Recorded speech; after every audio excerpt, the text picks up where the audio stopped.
Well, hi there. You might have heard the Detroit economy is on an upswing, and so is the North American International Auto Show. The Cobo Center is bigger, cleaner, and better looking than ever before. It's just finished a mid-cycle refresh, but what you really care about is on the inside. So come on, guys, let's go. Guys? Okay, and we go.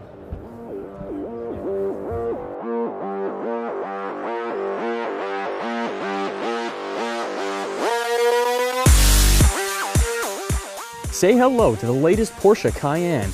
The new Cayenne Turbo S recently lapped the Nürburgring in under 8 minutes, probably because it can brake dangerously late in a corner thanks to its 10-piston front brake calipers. Then there's the GSF, the newest performance product from Lexus. It's got a 5-liter V8 that makes 468 horsepower and 389 pound-feet of torque, all of which is sent through an 8-speed automatic transmission. This is a naturally aspirated V8-powered luxury sedan focused on performance, and those are growing scarcer every year. If there's one thing that isn't scarce at the Detroit show this year, it's trucks, and for proof of that, you need look no further than Hyundai. Yes, several trucks made debuts here, but the Santa Cruz concept came as a big surprise and a particularly welcome one. It uses a 2-liter diesel engine to make 190 horsepower and 300 pound-feet of torque. Who knows if Hyundai is actually planning to build and sell something like this, but our thumbs are definitely very much up. And they're gonna stay there for the Buick Avenir concept. It made a surprise debut the night before the show, previewing a possible future flagship sedan. We don't know very much about it yet, but GM says it has a twin-clutch all-wheel drive system that can decouple to cut mechanical drag and only power 2 wheels. But enough about concept cars. The 2016 Volt sits at number 6 on our list, and its buzz is all for real. For the second generation, Chevrolet's extended range electric car finally rides on its own platform and can now travel up to 50 miles without burning gasoline. It has a smaller, more efficient battery, a bigger gas engine, and fresh styling that keeps it looking like a Chevy Prius.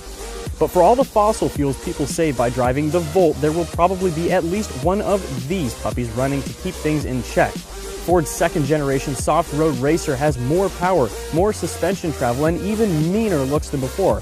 Oh, and it uses a 3.5-liter EcoBoost V6 this time and a 10-speed transmission.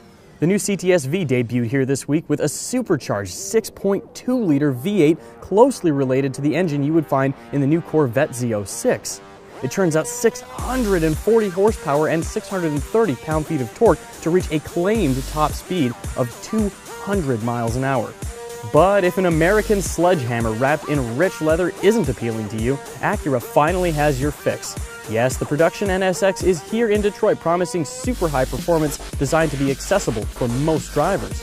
It offers at least 550 horsepower from a twin-turbo V6 mated to no fewer than 3 electric motors. If you're wondering why the NSX isn't number 1, let's just say we took it down a few pegs.